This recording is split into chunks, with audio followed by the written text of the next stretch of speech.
नमस्कार अनि आन्यगासेयो। म चाहिँ कोरियन भाषा प्रशिक्षक अरुण भण्डारी।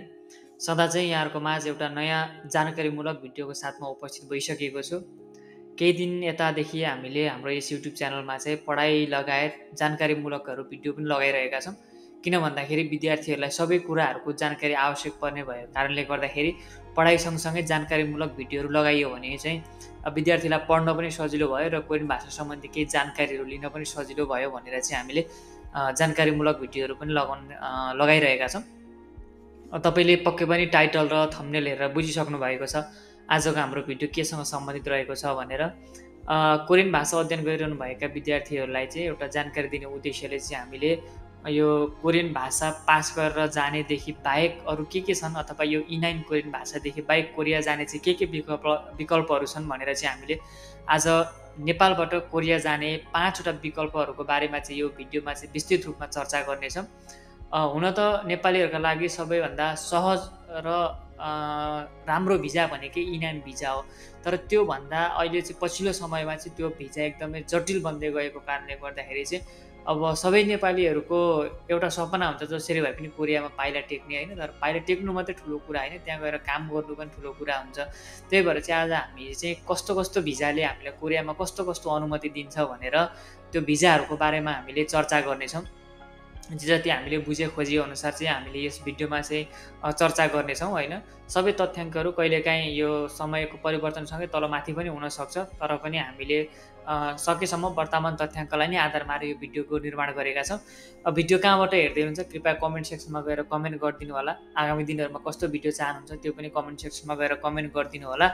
र हामीले अपलोड गरेको भिडियोहरूको बारेमा के तपाईँहरूको सल्लाह सुझाव छ कृपया कमेन्ट सेक्सनमा गएर कमेन्ट गरिदिनु होला भन्दै आजको भिडियो चाहिँ म सुरु गर्न चाहन्छु है त। र हाम्रो पहिलो 1 नम्बरमा रहेको छ E9 भिजा। E9 भिजा भनेको चाहिँ हाम्रो कोरियामा गएर काम गर्न अनुमति दिने भिजा हो, जुन अवधि चाहिँ जसको अवधि चाहिँ 5 वर्षको रहेको छ होइन। अब नेपालमा चाहिँ विगत लामो समयदेखि चाहिँ E9 भिजा सञ्चालन भइरहेको छ, तर समयको परिवर्तनसँगै E9 भिजामा पनि धेरै परिवर्तन भइरहेको छ। पहिला पेपर बेस एक्जाम थियो, पहिला फर्म भर्नको लागि कुनै एउटा निश्चित ठाउँमा जानु पर्थ्यो भने अहिले अनलाइनबाट पनि फर्म भर्न मिल्छ होइन। साथै पहिला पेपर बेस एक्जाम हुन्थ्यो भने अहिले ट्याब बेस एक्जाम पनि हुन्छ। ट्याब बेस एक्जाममा पनि पहिला रिजल्ट कुर्नु पर्थ्यो भने अहिले हामीले कति मिलाइयो भनेर स्कोर तत्कालै हेर्न पनि मिल्छ। त्यसले गर्दाखेरि दक्षिण कोरियामा गएर चाहिँ हामीलाई, किनभने हामी कोरियामा जाने भनेको काम गर्नको लागि हो नि त होइन, हामीलाई मेन चाहिने भनेको पैसा हो। अनि अब कोरियामा गएर काम गरे पछाडि मात्र हामीले पैसा आर्जन गर्न सक्छौँ। त्यसले गर्दाखेरि हाम्रो लागि सबैभन्दा राम्रो विकल्प भनेको चाहिँ E9 भिजा नै हो। किन भन्दाखेरि यो भिजाले चाहिँ कोरियामा गएर चाहिँ स्वतन्त्रपूर्वक सिधै काम कुनै पनि कम्पनी अथवा कृषि व्यवसायमा चाहिँ काम गर्नलाई अनुमति दिन्छ। त्यसले गर्दाखेरि चाहिँ धेरैजना विद्यार्थीले यसको तयारी पनि गरिरहनु भएको छ। तर पछिल्लो समयमा चाहिँ प्रतिस्पर्धा बढेसँगै यो कोरियन भाषा परीक्षामा चाहिँ धेरै परिवर्तन भयो। साथै अब पास गरेका विद्यार्थीहरूलाई पनि अलिकति इस्यु नभइदिने समस्या भयो, कतिजनाको डेट जाने भयो होइन, कतिजनाको फ्लाइट आएर पनि क्यान्सल हुने, त्यस्ता धेरै समस्याहरू धेरैजना विद्यार्थीहरूले अगाडि नै भोगिसक्नु भएको छ। र त्यस्ता समस्याहरू नदोहोरिने पनि होइनन्, त्यस्ता समस्याहरू धेरै नै दोहोरिरहेका छन्। E9 भिजा राम्रो भिजा भए पनि त्योभन्दा पछाडि लुकेर रहेका पीडाहरू पनि धेरै छन्। अहिले धेरैजना विद्यार्थीहरूले चाहिँ कोरियन भाषा पास गरेर बस्नुहुन्छ, तर पास गरेर बसेअनुसार चाहिँ इस्यु हुँदैन। त्यो सबैभन्दा पीडादायी कुरा हो। किन भन्दाखेरि कोरियन भाषा पास गर्नु भनेको चाहिँ विद्यार्थीको हातमा रहन्छ भने बाँकी सबै कुरा चाहिँ कोरियाको हातमा रहन्छ होइन। त्यसले गर्दाखेरि पनि यो E9 भिजामा चाहिँ अहिले विद्यार्थीहरूको पहिलाभन्दा अहिले चाहिँ केही आश मर्दै गएको हो कि जस्तो पनि देखिएको छ। किन भन्दाखेरि पहिला चाहिँ वर्षेनी एउटा फर्म खुल्ने थियो, तर अहिले चाहिँ त्यो छैन। अब अस्ति फर्म खुलिसक्नुपर्ने अहिलेसम्म खुलेको छैन। त्यसले गर्दाखेरि पनि विद्यार्थीहरूलाई चाहिँ अन्योलता प्रदान गरिरहेको छ कि अब पढ्ने कि नपढ्ने, अब अथवा पढिरहेका विद्यार्थीहरूलाई छोड्ने कि कन्टिन्यू गर्ने भन्ने खालको एउटा समस्याहरू पनि आइरहेको छ। तर यो आउनुको एउटा कारण पनि छ। अहिले पछिल्लो समयमा कोरियामा चाहिँ राजनीतिक एउटा उथलपुथल भएको कारणले गर्दाखेरि त्यहाँको राष्ट्रपतिमा चाहिँ एकदमै धेरै समस्या आएको कारणले गर्दाखेरि अथवा राष्ट्रपतिलाई चाहिँ निष्कासन गरेको कारणदेखि लिएर त्यहाँनिर चाहिँ सैन्य शासन लागू गरेकोदेखि लिएर त्यस्ता धेरै भित्री कुराहरूले गर्दाखेरि चाहिँ कोरियामा अहिले एकदमै धेरै कामको चाहिँ क्राइसिस भइरहेको छ। पहिलाको तुलनामा अहिले कोरियामा हेर्ने हो भने जस्तै अब पहिला तपाईँले काम छोड्दा पनि सहज रूपमा काम पाउनुहुन्थ्यो भने अहिले त्यो छैन कोरियामा। कोरियामा चाहिँ अब नोदुङ्गुमा गएर हेर्ने हो भने पनि धेरैजना विद्यार्थीले चाहिँ काम छोडेर विद्यार्थी भन्नाले अब यहाँ कामदारै हो, यहाँ आइसकेपछि त होइन, धेरैजना हाम्रो नेपाली कामदारहरू हुनुहुन्छ, लगायत अन्य देशका वर्करहरू हुनुहुन्छ, गएर काम खोज्नेको एकदमै धेरै घुइँचो हुन्छ। त्यसले गर्दाखेरि यहाँ कामको क्राइसिस भएको कारणले गर्दाखेरि पनि इनान भिजामा धेरै समस्या भएको देखिन्छ है त। र अर्को हाम्रो 2 नम्बरमा रहेको छ D2 अथवा D4 भन्ने भिजा रहेको छ। E9 पछाडि सबैभन्दा चलेको भिजा भनेकै यो D2 अथवा D4 भिजा हो होइन। यदि तपाईँ कोरियामा गएर चाहिँ अध्ययन गर्न चाहनुहुन्छ भने तपाईँको लागि उपयुक्त भिजा भनेको चाहिँ D2 र D4 भिजा हो। किन भन्दाखेरि E9 भिजाले कोरियामा पढ्न अनुमति दिँदैन। तपाईँले आफ्नै तरिकाले पढ्न त मिल्छ, तर युनिभर्सिटीमा सही तरिकाले पढ्ने हो भने चाहिँ अथवा तपाईँले उच्च शिक्षा हासिल गर्नको लागि पढ्ने हो भने चाहिँ D2 र D4 भिजा आवश्यक पर्छ तपाईँलाई। अब D4 भिजा भनेको चाहिँ कोरियन भाषा सिक्न चाहने विद्यार्थीहरूको लागि चाहिँ सामान्यतया 6 महिनादेखि 1 वर्षसम्मको लागि जारी गरिन्छ यो D4 भिजालाई। त्यसैले तपाईँले चाहिँ D4 भिजामा चाहिँ सम्पूर्ण भाषाहरू सिकिसके पछाडि चाहिँ तपाईँले त्यो भाषालाई चाहिँ D2 भिसामा चाहिँ परिणत गर्न सक्नुहुन्छ है त। अनि D2 भिसा भनेको चाहिँ विश्वविद्यालयमा चाहिँ स्नातक वा स्नातकोत्तर अध्ययन गर्नको लागि अनुमति दिने भिजा हो। अब यो भिजा प्राप्त गर्नको लागि चाहिँ तपाईँले IELTS गर्नु पऱ्यो, GPA ल्याउनु पऱ्यो होइन, र हो त्यस्तो नेपालमा पनि लेभल टेस्टको इक्जामहरू हुन्छ, हो त्यो पनि पास गर्नुपर्छ है त। अनि तपाईँले चाहिँ विश्वविद्यालयबाट, कोरियाको विश्वविद्यालयबाट अनुमति पनि प्राप्त गर्नु पऱ्यो। अनि भिजा आवेदन गर्दाखेरि चाहिँ तपाईँले चाहिँ अब आफ्नो आर्थिक स्थितिहरू प्रमाणित गर्नुपर्छ। ब्याङ्क स्टेटमेन्ट भयो, प्रायोजकको विवरण, तपाईँलाई कसले प्रायोजक गरेको कोरियाबाट हो त्यो विवरणहरू पनि खुलाउनुपर्छ है त। पछिल्लो समयमा चाहिँ एमबेसीले एनओसी लेटर पनि चाहिन्छ है तपाईँलाई। एनओसी भनेको चाहिँ नो अब्जेक्सन लेटर भन्ने हो, भनेको कुनै पनि समस्या छैन, तपाईँ सहज रूपमा कोरियामा प्रस्थान गर्न सक्नुहुन्छ भन्ने हो त्यो चाहिँ होइन।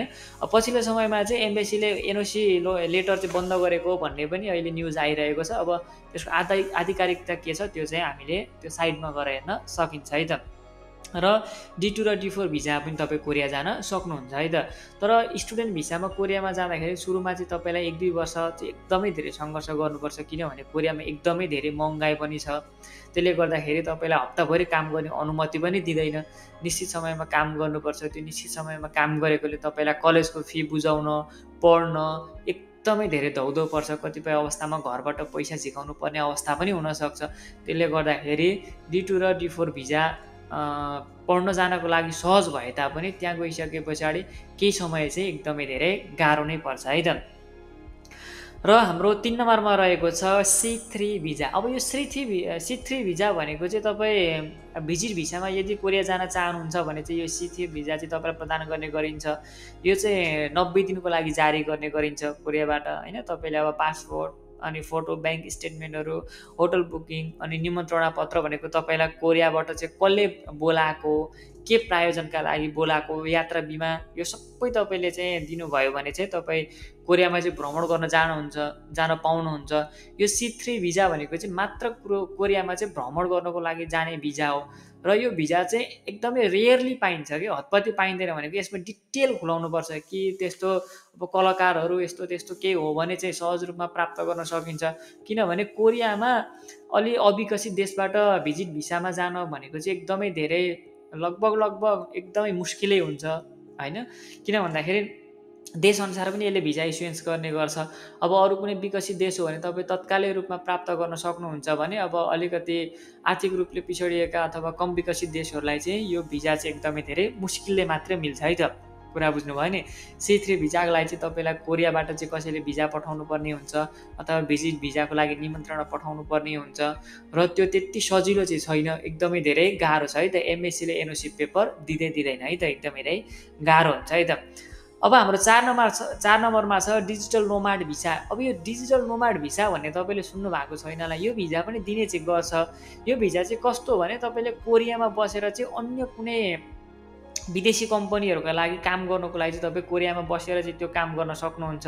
यो भिसा चाहिँ जम्मा तपाईँलाई 1 वर्षको लागि के भन्छ जारी गरिन्छ सुरुमा चाहिँ, अनि आवश्यक परे फेरि 1 वर्ष पनि थप गर्न सकिन्छ। अनि आवेदन गर्न चाहिँ तपाईँले विभिन्न त्यसको क्राइटेरियाहरू पुरा गर्नुपर्छ। जस्तै अब कम्तीमा 1 वर्षको कार्य अनुभव पनि हुनु पर्यो, स्वास्थ्य बिमा हुनु पर्यो, अनि पुलिस रिपोर्ट चाहिँ क्लियर हुनु पर्यो। हो यसरी चाहिँ तपाईँ यदि तपाईँको वार्षिक आम्दानी त्यति छ र तपाईँ चाहिँ अन्य विदेशी कम्पनीहरूका लागि काम गर्न चाहनुहुन्छ भने त्यो भिजा पनि छ। तर त्यो भिजा चाहिँ नेपालमा चाहिँ अहिले लगभग 0 बराबरै छ। किन भन्दाखेरि अब कोरियामा गइसकेपछि त्यति ठुलो रकम चाहिँ अब वर्षमा त हामीले हुन त वर्षमा 1 वर्षमा आम्दानी गर्न त सकिएला, तर पनि विदेशी कम्पनीहरूको लागि कोरियामा बसेर काम गर्ने मान्छेहरू प्रायः कमै हुनुहुन्छ है त नेपाल भएर। ल अब हाम्रो 5 नम्बरमा छ F6 भिजा भन्ने पनि छ हाम्रो 5 नम्बरमा। त्यो चाहिँ के छ भन्दाखेरि F6 भिजा भनेको चाहिँ यदि तपाईँले कोरियन नागरिकसँग विवाह गर्नुभएको छ भने चाहिँ हो त्यो कोरियन नागरिकको माध्यमबाट चाहिँ तपाईँले कुन भिसा प्राप्त गर्नुपर्छ त प्राप्त गर्न सक्नुहुन्छ त F6 भिजा प्राप्त गर्न सक्नुहुन्छ है त। अब यो भिसा प्राप्त गर्न चाहिँ तपाईँले विवाहको प्रमाणपत्र हुनु पर्यो, अनि दुवै पक्षको व्यक्तिगत विवरण र अन्य आवश्यक कागजातहरू चाहिँ प्रस्तुत गर्नुपर्छ। अब यो भिसा प्राप्त गरेपछि तपाईँ कोरियामा बसोबास गर्न र काम गर्न सक्नुहुन्छ। भनेको तपाईँ F6 भनिसकेपछि अब कोरियामा गएर तपाईँले निरन्तर रूपमा बस्न त सकिहाल्नुभयो तपाईँले विवाह गरिसके पछाडि होइन, र त्यहाँनिर तपाईँले निर्बाध रूपमा चाहिँ काम गर्न पनि सक्नुपर्छ। तर तपाईँले ध्यान दिनुपर्ने कुराहरू पनि छन्। अब यो भिसा प्राप्त गर्न चाहिँ तपाईँले कोरियन भाषा संस्कृति सम्बन्धी यो आधारभूत ज्ञान चाहिँ प्रमाणित गर्नुपर्छ है त। भनेको त्यहाँनिर टेस्ट लिने ठाउँ हुन्छ, त्यसमा चाहिँ तपाईँले कोरियाको संस्कृतिको बारेमा अनि कोरियाको आधारभूत ज्ञानको बारेमा चाहिँ तपाईँले थाहा पाउनुपर्छ है त। र हाम्रो 6 नम्बरमा छ E74 भन्ने भिजा छ। कुरा बुझ्नुभयो नि, E74 भिजा भनेको पनि एकदमै धेरै चलेको भिजा हो। यदि तपाईँ चाहिँ कोरियामा E9, E10 अथवा H2 भिसामा 5 वर्ष वा सोभन्दा बढी काम गर्नुभएको छ भने तपाईँले चाहिँ E74 भनेको चाहिँ स्किल वर्क भिसा प्राप्त गर्न सक्नुहुन्छ है त। पहिला 5 वर्षको थियो, अहिले चाहिँ तपाईँले 2 वर्षमै प्राप्त गर्नुहुन्छ है त। अब यो भिसा प्राप्त गर्नको लागि चाहिँ तपाईँले विभिन्न मापदण्डहरू पनि पुरा गर्नुपर्छ। यो चाहिँ कोरियाबाट तपाईँले प्राप्त गर्ने भिजा हो है त, अनि यही भिजा नेपालमा पनि पठाउन सक्नुहुन्छ है। जस्तै तपाईँले 5 वर्षको कार्य अवधि पुरा गर्नुपर्छ पहिलाको रेकर्ड अनुसार हेर्ने हो भने अहिलेको रेकर्डमा चाहिँ तपाईँले 2 वर्ष गरे हुन्छ।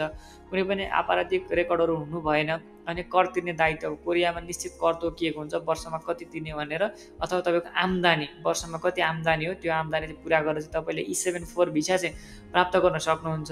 अनि E74 प्राप्त गरिसके पछाडि तपाईँले त्यो भिजा चाहिँ नेपालमा पठाएर परिवारको कुनै पनि एउटा व्यक्ति अथवा फ्यामिलीबाट आफ्नो हस्बेन्ड हुनुहुन्छ भने हस्बेन्ड अथवा वाइफ हुनुहुन्छ भने वाइफ, जसलाई वाइफ पनि तपाईँले कोरियामा लान सक्नुहुन्छ है त। यो E74 भनेको पनि आफ्नो फ्यामिली लाने भिजा हो, तर फ्यामिलीले कोरियामा गइसकेपछि काम चाहिँ गर्न पाउनुहुन्न पहिलाको नियमअनुसार हेर्ने हो भने होइन। काम गर्न लिगली रूपमा चाहिँ पाइँदैन, तर इलिगली रूपमा चाहिँ तपाईँले काम गर्न पाउनुहुन्छ।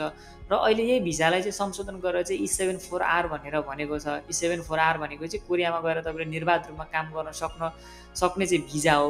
अब यो भिजामा चाहिँ अहिले विभिन्न यो कोरियाको संसदमा चाहिँ निवेदन परेको छ, यो भिजालाई चाहिँ खारेज गर्नु पर्यो। यसले गर्दाखेरि चाहिँ कोरियामा धेरै व्यक्तिहरूको रोजगारी गुम्यो भनेर चाहिँ अब निवेदन परेको छ। हेरौँ अब यो E74R भन्ने अझै पनि सही रूपमा चाहिँ लागू भइसकेको छैन, तर यस्तो भनेर आएको चाहिँ छ, बिस्तारै लागू हुन पनि सक्छ है त। र आजको भिडियोमा चाहिँ मैले तपाईँलाई नेपालबाट कोरिया जान सकिने 6वटा अन्य विधाहरूलाई चाहिँ मैले यहाँनिर विस्तृत रूपमा चर्चा गरेँ। यसमा चाहिँ के छ भन्दाखेरि हामीले E9 देखि बाहेक अरू कुन कुन माध्यमबाट चाहिँ कोरिया जान सकिने रहेछ भनेर मैले आजको भिडियो निर्माण गरेको थिएँ। आशा छ तपाईँलाई आजको भिडियो मन पर्यो। भिडियोको बारेमा केही तपाईँलाई बुझ्न मन लागेको छ भने कृपया कमेन्ट सेक्सनमा कमेन्ट गर्न सक्नुहुन्छ। र हामीले अपलोड गरेका पढाइ सम्बन्धी सम्पूर्ण भिडियोहरूको PDF फाइल चाहिन्छ भने तपाईँले हाम्रो WhatsApp नम्बरमा WhatsApp गरेर चाहिँ सर म युट्युब हेरेर आएको PDF फाइल लगाइदिन्न भनेर तपाईँले PDF फाइल पनि प्राप्त गर्न सक्नुहुन्छ भन्दै आजको भिडियोबाट चाहिँ सम्पूर्ण विद्यार्थीहरू माझ बिदा हुन चाहन्छु। हस्त, धन्यवाद।